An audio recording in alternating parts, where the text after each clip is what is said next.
નમસ્તે. આજે આપણે કાચી ડુંગળી ખાવાના ફાયદાઓ વિશે જાણીશું. રોગ પ્રતિકારક શક્તિને વધારે છે. તેમાં વિટામિન સી અને એન્ટીઓક્સિડન્ટ હોવાથી શરીરની ઇમ્યુનિટીને મજબૂત બનાવે છે. હૃદય માટે ફાયદાકારક હોય છે. રક્તમાં કોલેસ્ટેરોલ ઓછું કરવા અને બ્લડ પ્રેશરને નિયંત્રિત કરવામાં મદદરૂપ થાય છે. પાચનને સુધારે છે. કાચી ડુંગળીમાં ફાઇબર હોવાથી પાચન તંત્ર સારું રહે છે અને કબજિયાત ઓછી થાય છે. રક્તને શુદ્ધ કરે છે. ટોક્સિનને દૂર કરીને લોહીને શુદ્ધ બનાવે છે. ડાયાબિટીસમાં ઉપયોગી હોય છે. બ્લડ શુગર કંટ્રોલમાં મદદ કરે છે. સોજા અને ઇન્ફેક્શનને ઘટાડે છે. એન્ટી ઇન્ફ્લેમેટરી ગુણ હોવાથી શરીરના દુખાવા, સોજા અને ઇન્ફેક્શનને ઓછા કરવામાં મદદ કરે છે. ચામડી અને વાળ માટે ફાયદાકારક હોય છે. તેમાં ગંધક એટલે કે સલ્ફર હોવાથી ચામડીને સ્વચ્છ રહે છે અને વાળને મજબૂત કરે છે. ગરમીમાં ઠંડક આપે છે. ઉનાળામાં કાચી ડુંગળી ખાવાથી શરીરમાં ઠંડક રહે છે અને લૂ લાગવાથી બચાવે છે. હાડકાને મજબૂત કરે છે. તેમાં કેલ્શિયમ અને ખનિજ હોવાથી હાડકાને મજબૂતી આપવામાં મદદ કરે છે.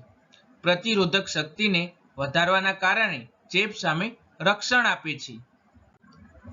લોહીમાં ગાંઠપણું ઘટાડે છે. બ્લડ ક્લોટ થવાથી થતા હાર્ટ એટેક અથવા સ્ટ્રોકના ખતરાને ઘટાડવામાં મદદ કરે છે. કેન્સર વિરોધી ગુણ ધરાવે છે. તેમાં રહેલા એન્ટીઓક્સિડન્ટ કેન્સર સામે લડવામાં મદદ કરે છે. શરદી અને ખાંસીમાં રાહત આપે છે. કાચી ડુંગળી ખાવાથી શ્વાસની નળી સાફ થાય છે અને ખાંસીમાં રાહત મળતી હોય છે. યકૃત એટલે કે લીવરને સ્વસ્થ રાખે છે. શરીરમાંથી ઝેર બહાર કાઢવામાં મદદ કરે છે. વજનના નિયંત્રણમાં સહાયક હોય છે. ઓછા કેલરી અને વધારે ફાઇબર હોવાથી પેટ ભરાયેલી લાગણી આપે છે. તેથી વધારે ખાવાની ઈચ્છા ઘટી જતી હોય છે. હાડકાની ઘનતાને વધારે છે. ખાસ કરીને સ્ત્રીઓમાં મેનોપોઝ પછી ઓસ્ટિયોપોરોસિસ રોકવામાં મદદ કરે છે. દાંત અને મોં માટે ફાયદાકારક હોય છે. મોંમાં રહેલા જીવાણુઓને નાશ કરે છે અને દાંતને મજબૂત બનાવે છે. ઊંઘને સુધારે છે.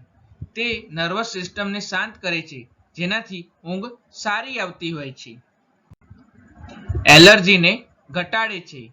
હિસ્ટામિનનું પ્રમાણ ઘટાડીને છીંક, વહેતું નાક કે આંખોની એલર્જીને ઓછું કરવામાં મદદ કરે છે.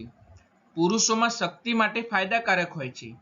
ડુંગળી અને મધનો ઉપયોગ પ્રાચીન કાળથી પુરુષોની તાકાત વધારવા માટે કરવામાં આવે છે. તેથી કાચી ડુંગળીનું સેવન જરૂર કરવું જોઈએ.